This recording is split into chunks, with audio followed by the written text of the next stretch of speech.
This naturalrefrigerants.com article is being read by an automated voice. European Food Safety Authority lowers values for safe consumption of TFA by Michael Gary, published August 6, 2026.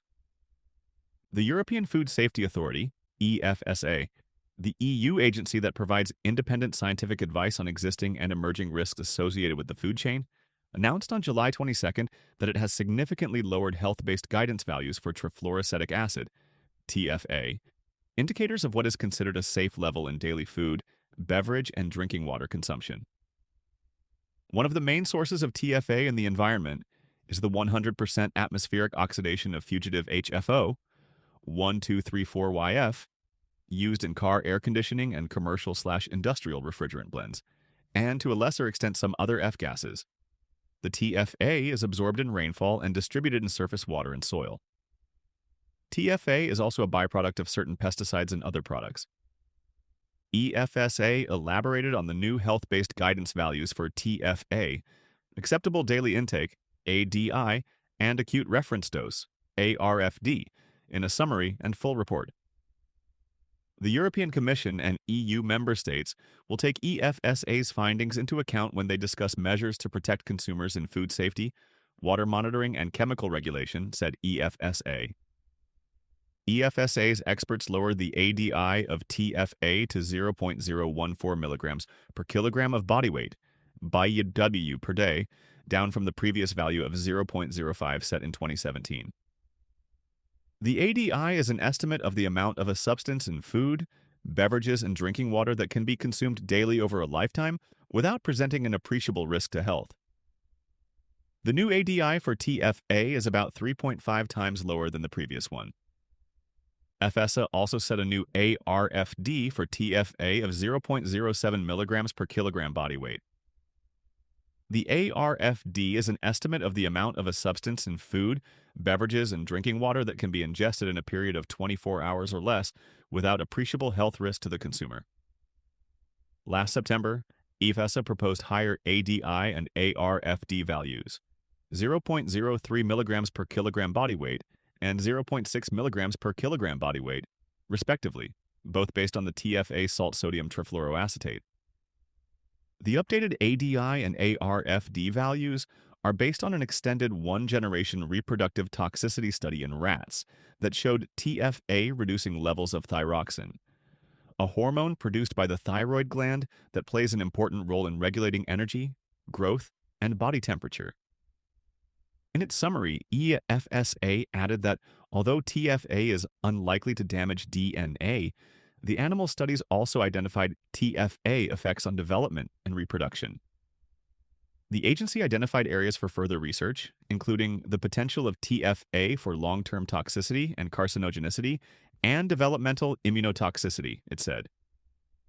The agency explained its methodology as first identifying levels where no harmful effects were seen, and then reducing it by a standard uncertainty factor of 100 to account for variability. That is, differences between animals and humans, as well as differences between people, such as children or more sensitive individuals. Given the limitations of the data, an additional factor of 5 was applied. In an extended one-generation study of rats in 2021, chemical producers Solvay and Bayer claimed no adverse reproductive effects from TFA exposure. However, in a 2025 report challenging industry interpretations of TFA animal studies, Pesticides Action Network, PAN Europe, contended that a closer look reveals overlooked signs of harm in offspring, including reduced thyroid hormone levels, changed weight of reproductive organs, testes and epididymis, liver changes, blood biochemistry alterations, and sperm abnormalities, even at lower exposures. Request from Commission. EFSA's updated ADI and ARFD values for TFA came in response to a request from the European Commission. The agency began with a call for toxicological data on TFA that ran from August 6th to October 7th, 2024. This included pesticide assessments, studies considered by ECHA as part of its classification proposals, and industry research from the TFA task force, which consists of companies that market chemicals forming TFA in the EU. EFSA worked closely with experts from EU countries, academia, and other organizations, and invited them to contribute throughout the process, including in our working group, the agency said, adding that it compiled 170 studies and position papers and received 177 comments in response to its public consultation. Individual European countries have issued ADI guidelines for TFA in food and drinking water that are much more stringent than EFSA's values. The Netherlands' ADI for TFA is 0.32 micrograms, 0.00032 milligrams, per kilogram body weight per day, while the ADI for the Flanders region of Belgium is 2.6 micrograms, 0.0026 milligrams, per kilogram body weight per day.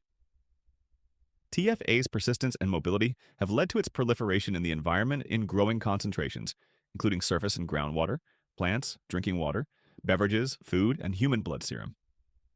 TFA is considered extremely difficult and expensive to remove from surface water, so exposure is continuous, though it has a short half-life in humans, reportedly 2 to 3 days. Pan-Europe, which has published studies on TFA in surface and drinking water in Europe, last year released studies of the growth of TFA in wine and bread/cereal products. In the wine study, which covered 10 EU countries, no TFA was detected in wine dated before 1988, but the amount of TFA progressively grew from 1988, 13 micrograms per liter, to an average of 122 micrograms per liter between 2021 and 2024. In the study of bread and cereal products in Austria, conducted by affiliated group Global 2000, TFA was discovered in organic rye, 13 micrograms per kilogram, conventional cereal products, 167 micrograms per kilogram, and conventional butter biscuits, 420 micrograms per kilogram.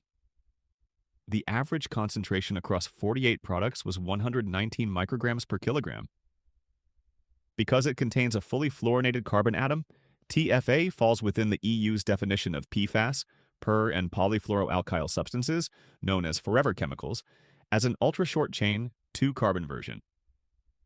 Longer chain PFAS, such as PFOS and PFOA, 8 carbons, have been definitively linked to reproductive, developmental, liver, kidney, thyroid, and immunological effects. EFSA's updated health-based guidance values for TFA show that this PFAS chemical is more toxic than previously acknowledged, said Esther Smolik, Senior Science and Policy Officer, Health and Chemicals for the Health and Environment Alliance, PEAL. We know that the cleanup of TFA and other forever chemicals alone is not a sufficient, affordable, or plausible solution. To protect health, a robust EU-wide restriction of PFAS, including those contributing to TFA release like fluorinated gases and PFAS pesticides, is urgent. Pauline Servan, toxicologist at Generational Futures, a member organization of Pan-Europe, believes EFSA's health-based values for TFA are still insufficiently protective. The agency, she said, continues to tolerate a high level of thyroid dysfunction as acceptable, while the potential impacts on the immune system and on brain development are underestimated. The European Chemical Industry Council, CEFIC, did not respond to a request for comment on EFSA's new TFA values. EFSA has supported another study by Italian researchers, published in November 2025, that found that TFA reduced antibody production in human-relevant in vitro tests at levels similar to those caused by perfluorooctanosulfonic acid, PFOS, which has well-documented immunotoxic effects. A 2024 study concluded that TFA meets the criteria of a planetary boundary threat because of increasing planetary scale exposure. Other EU activity. EFSA's evaluation of TFA is one part of the EU's consideration of TFA and other PFAS chemicals.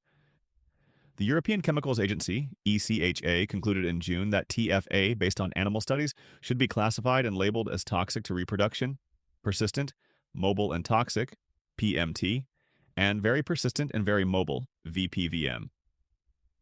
ECHA's opinion still needs the approval of the European Commission before it becomes legally binding in the EU.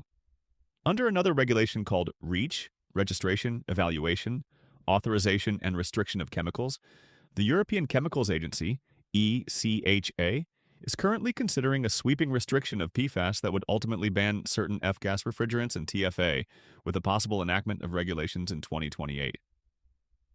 Meanwhile, the European Commission announced in January that, under new rules in the EU's recast Drinking Water Directive, member states in 2027 must begin monitoring in a harmonized way PFAS levels in drinking water to ensure compliance with new EU limit values. The directive calls for the states to limit PFAS total, encompassing more than 10,000 substances, to zero point 0.5 micrograms per liter or the sum of 20 specific PFAS to zero point 0.1 micrograms per liter. The former limit includes TFA, though the latter does not. In addition, the World Health Organization, WHO, recently concluded gathering data on 18 PFAS, including TFA, pertaining to 6 health endpoints, including cancer and immune system effects. In defending the use of TFA-producing refrigerants, the fluorochemical industry has pointed to the UN Environment Program, UNEP, and its 2022 Environmental Effects Assessment Panel, EEAP, report. The report said that TFA is not bioaccumulative, is not expected to pose significant risk to humans or the environment at the present time, and is unlikely to cause adverse effects out to 2100.